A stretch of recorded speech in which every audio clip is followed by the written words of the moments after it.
नाम जाप करने के पश्चात भी हमारा उद्धार क्यों नहीं हो रहा, या हमारा नाम में मन क्यों नहीं लग रहा। तो श्रद्धा के ऊपर एक दृष्टांत है। उसमें एक समय शिवजी महाराज पार्वती जी के साथ हरिद्वार में घूम रहे थे।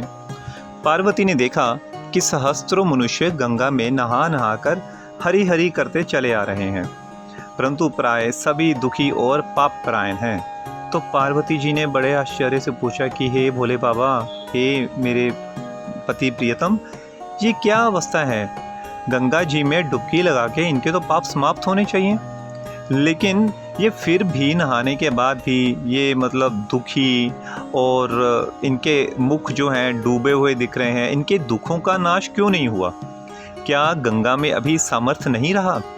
तो शिवजी ने कहा, प्रिय, गंगा में तो वही सामर्थ्य है, परंतु इन लोगों ने पाप नाशनी गंगा में स्नान किया ही नहीं है, तब इन्हें लाभ कैसे होगा? पार्वती जी ने कहा, ये कैसे हो सकता है, स्नान कैसे नहीं किया? सभी तो नहा नहा कर आ रहे हैं, अभी तक तो इनके शरीर सूखे भी नहीं। शिवजी ने कहा, ये केवल जल में डुबकी लगा कर आ रहे हैं, गंगा जी में स्नान नहीं कर रहे। तुम्हें कल इसका रहस्य समझाऊंगा। दूसरे दिन बड़े जोर की बरसात होने लगी, गलियां कीचड़ से भर गई।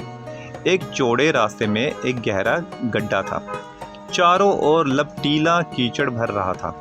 शिवजी ने लीला से ही वृद्ध रूप धारण कर लिया और दीन विवश की तरह गड्ढे में जाकर ऐसे पड़ गए जैसे कि मनुष्य चलता चलता गड्ढे में गिर पड़ा हो और निकलने की चेष्टा करने पर भी ना निकल सकता हो। अब पार्वती जी को यह समझाकर गड्ढे के पास बिठा दिया कि देखो, तुम लोगों कर सुना सुना कर यूं पकाती रहना कि मेरे वृद्ध पति अकस्मात गड्ढे में गिर पड़े हैं, कोई पुण्य आत्मा इन्हें निकालकर इनकी प्राण बचावे और मुझ असहाय की सहायता करे। शिवजी ने ये और समझा दिया कि जब कोई गड्ढे में से मुझे निकालने के लिए तैयार हो जाए, तब इतना और कह देना कि भाई, मेरे पति सर्वथा निष्पाप हैं, उन्हें सिर्फ वही छुए, गड्ढे से वही निकाले जो स्वयं निष्पाप हो, अन्यथा वो भस्म हो जाएगा।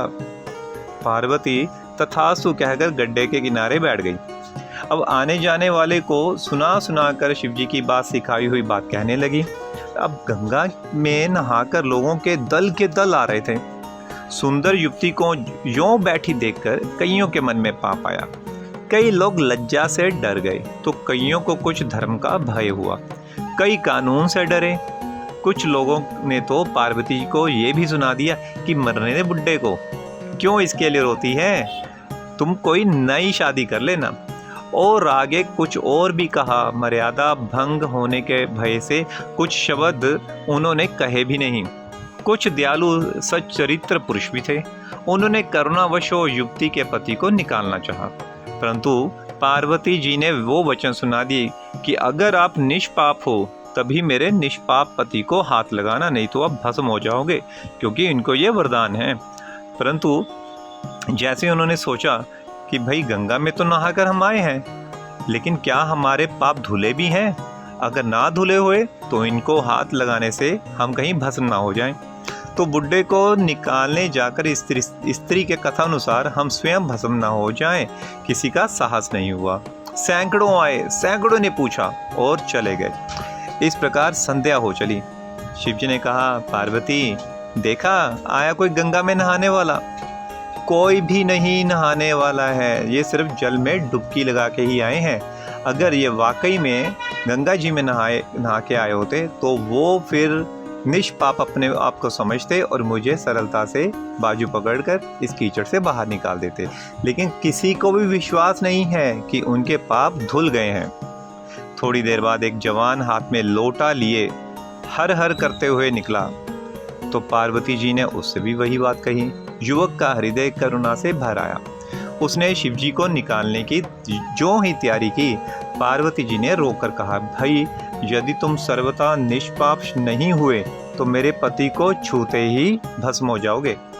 उसने उसी क्षण बिना किसी संकोच के दृढ़ निश्चय के साथ पार्वती से कहा, माता, निष्पाप होने में मुझे कोई संदेह नहीं है।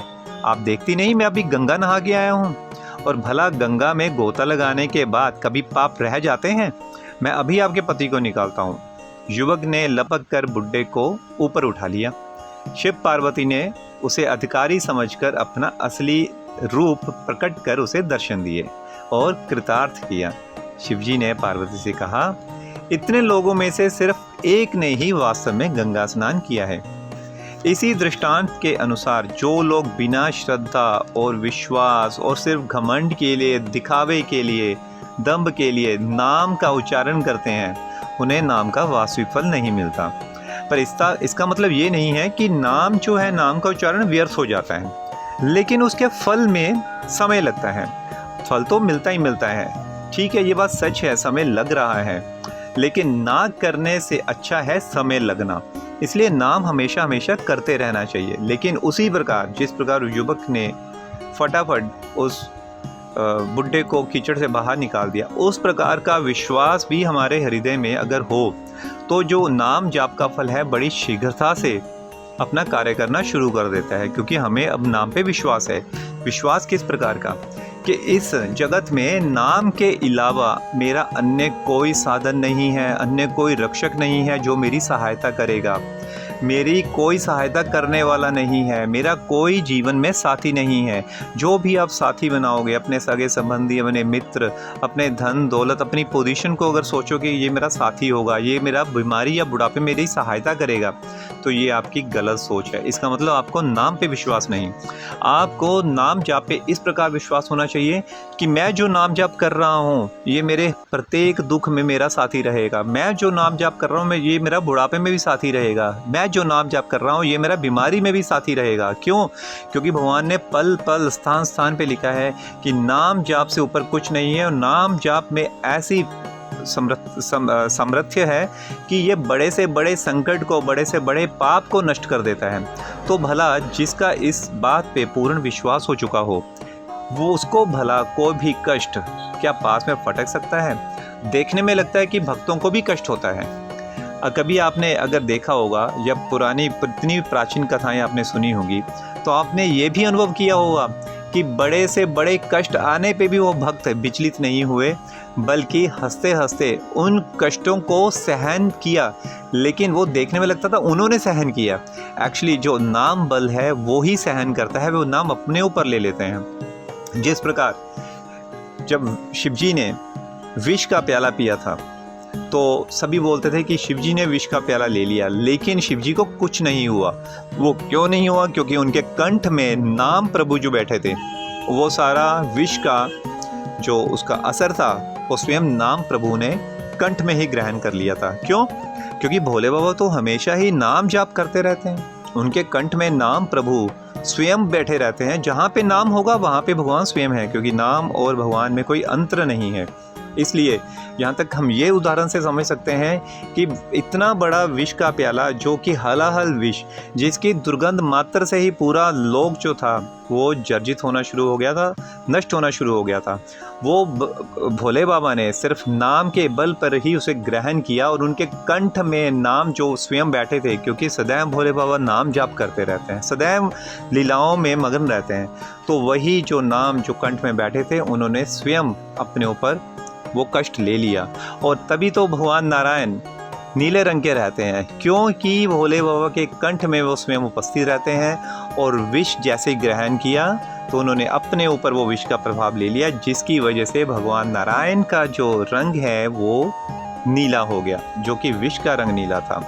इसलिए इस उदाहरण से हम समझ सकते हैं, अगर हम अपना विश्वास नाम पे इस प्रकार व्यवस्थित कर लेते हैं, इस प्रकार ऊपर धारण कर लेते हैं कि नाम के अलावा हमारा कुछ भी नहीं है, तो वही नाम जाप का प्रभाव बड़ी तेजी से हो जाता है। जय जय श्री राम।